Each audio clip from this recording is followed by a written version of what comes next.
50 넘어서 부동산 공부를 시작하시려는 분들 이 두 가지를 버리지 않으면 90% 실패합니다. 기억력이 안 좋다? 아닙니다. 물론 50 넘으면 깜빡깜빡하죠. 저만 그런가요? 냉장고 문 열고 왜 열었나 하고 멍 때리신 기억이 있다. 손. 네네, 다 내려주세요.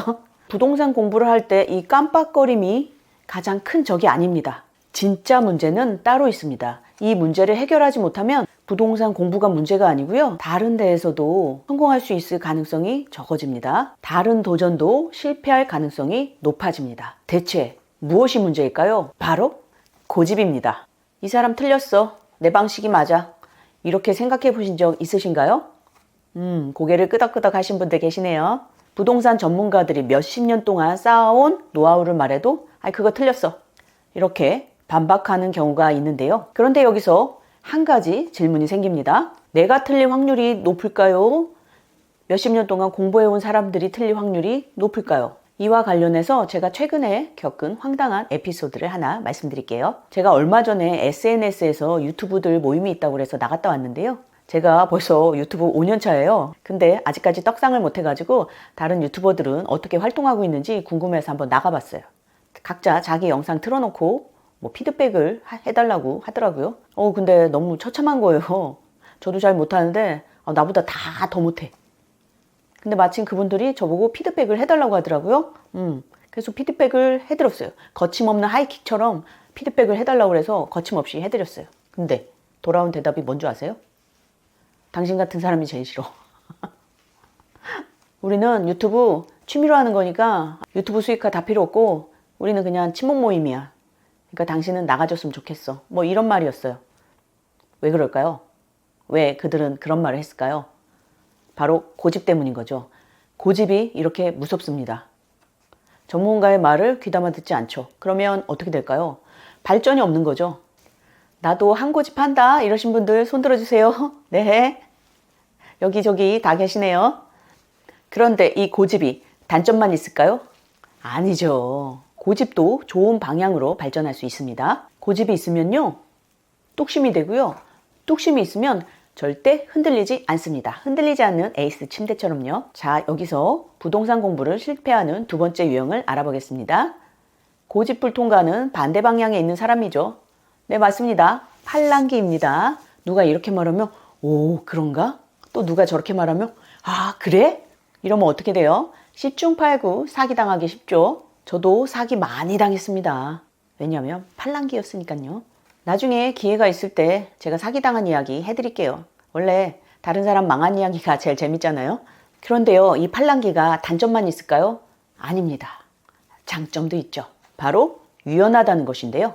내 생각이 틀렸다고 판단되면 올바른 방향으로 인도하는 사람을 따라가게 됩니다. 자, 여기서 퀴즈 한 가지. 팔랑귀 때문에 성공한 사람은 누구일까요? 첫 번째, 일론 머스크. 두 번째, 스티브 잡스. 세 번째, 워렌 버핏. 3초 드리겠습니다. 3, 2, 1. 정답은 1, 2, 3번 모두입니다. 놀라셨죠? 일론 머스크는 물리학을 전공했지만 주변 사람들의 조언을 듣고 인터넷 사업에 뛰어들었죠. 스티브 잡스는 전문가들의 말을 듣고 애플을 발전시켰습니다. 워렌 버핏은 벤자민 그레이엄과 찰리 먼거의 조언을 듣고 가치 투자자로 변신했죠. 고집도 좋다고 하고 팔랑귀도 좋다고 하면 어쩌라는 거야. 고집과 팔랑귀 사이에서 균형을 맞춰야겠죠. 여러분들은 어떠세요? 고집불통이신가요? 아니면 팔랑귀신가요? 댓글로 알려주세요. 여러분들의 의견이 궁금합니다. 오늘 영상의 가장 중요한 핵심, 지금부터 말씀드릴 테니까 집중해주세요. 결론은 간단합니다. 고집이 강하신 분들은 유연성을 키우시고요. 팔랑귀이신 분들은 팩트체크를 하는 습관을 길들이세요. 만약 팩트체크를 안 하면 어떻게 될까요? 부동산 시장에서는 폭락한다, 반토막 났다, 폭등한다, 호재다, 이런 어그로성 정보가 넘쳐납니다. 그런데 정말 그럴까요? 실제로 팩트체크를 해보면 사실과 다른 경우가 많습니다. 팩트체크를 제대로 안 하면 사기당하겠죠? 그러면 사기당하지 않으려면 어떻게 해야 될까요? 이 두 가지를 실천하시면 되는데요. 데이터를 확인하는 습관을 길들이시고 실제로 현장을 다녀보세요. 그렇게 되면 통찰력이 생깁니다. 그래서 누군가 거짓말로 속삭일 때 넘어가지 않는 거죠. 이건 고집과는 다른 것이죠. 이 팩트 체크하는 방법 알고 싶으신가요? 제 영상을 보시면 기사 잘 읽기 시리즈가 있는데요. 한번 자세하게 살펴보세요. 부동산 공부 혼자 하시려니까 막막하시죠? 저는 부동산 공부와 투자를 7년 했습니다. 경매와 재개발 투자도 해봤고 갭 투자도 해봤습니다. 신문사에서는 건설 부동산 기자를 했기 때문에 팩트체크에 누구보다도 자신 있습니다. 저는 10년도 더 전에 부자가 되고 싶어서 지인의 말을 듣고 부동산 사기를 당했었는데요. 여러 번 당했습니다. 벼랑에서 떨어졌다가 부동산 공부를 제대로 하면서 지금 간신히 올라왔는데요. 근데 저 같은 분들이 또 주변에 계시더라고요. 그래서 안타까운 마음에 이 채널을 개설했습니다. 제가 성공했던 노하우와 실패했던 일들을 복기해서 채널에 싣고 있으니까요. 제 영상을 보시면서 시간과 돈을 아끼시길 바라겠습니다.